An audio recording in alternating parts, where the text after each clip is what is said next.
those moments, those great moments that you shared in an England dressing room, what's one or two that really stand out for you that you remember to this day and it brings a smile to your face? 2005 is we had a 20-year reunion. Can you believe it?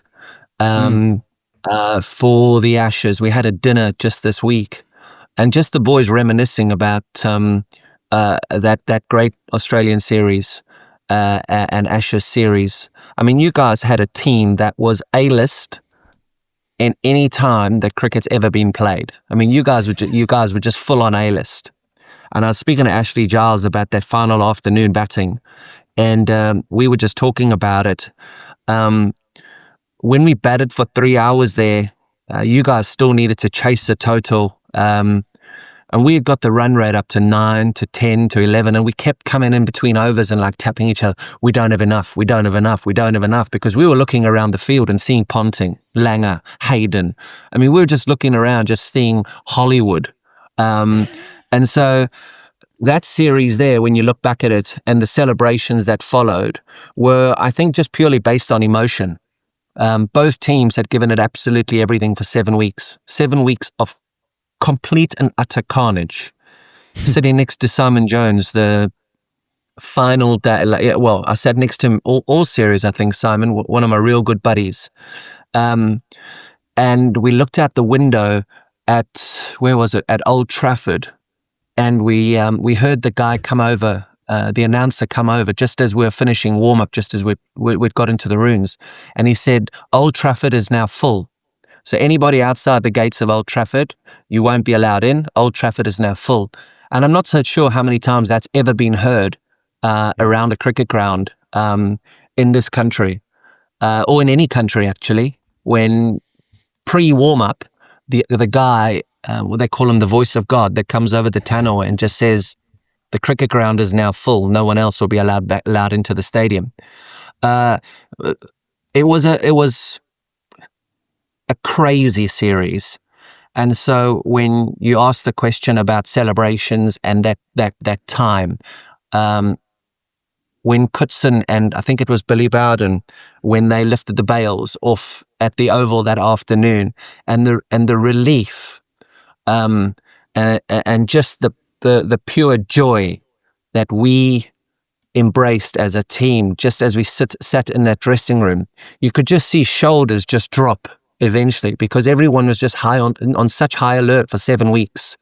And leading into that final day, the intensity was real, and it was felt in the hotel, on the way to a ground, away from the ground, in between test matches, obviously throughout the day, every time you walked down to the ground, through the public.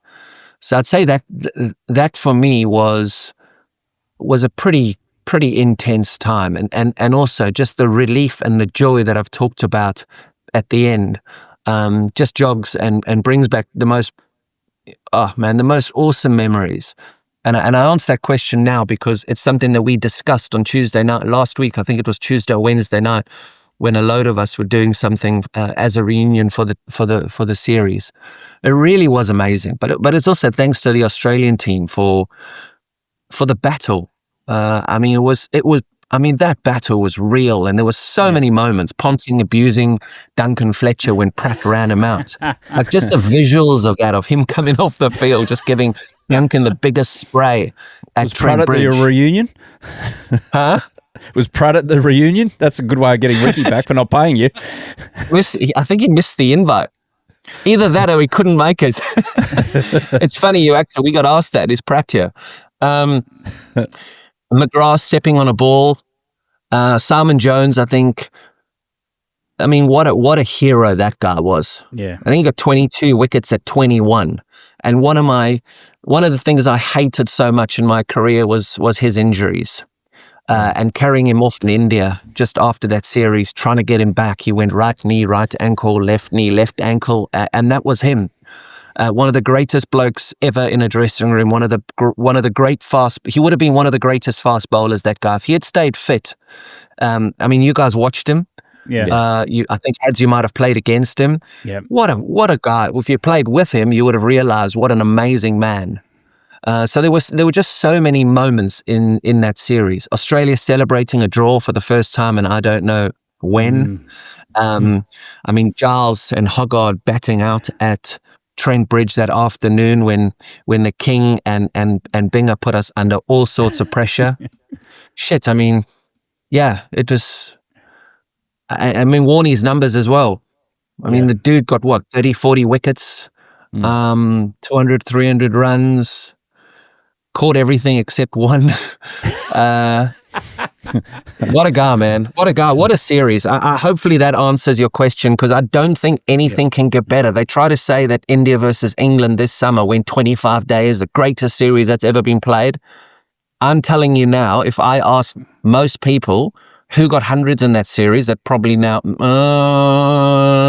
go back to 2005 and almost the entire cricketing population can tell you who got hundreds on what day at what time, etc., etc. So no one can even compare that series to anything else. And I hope you guys agree.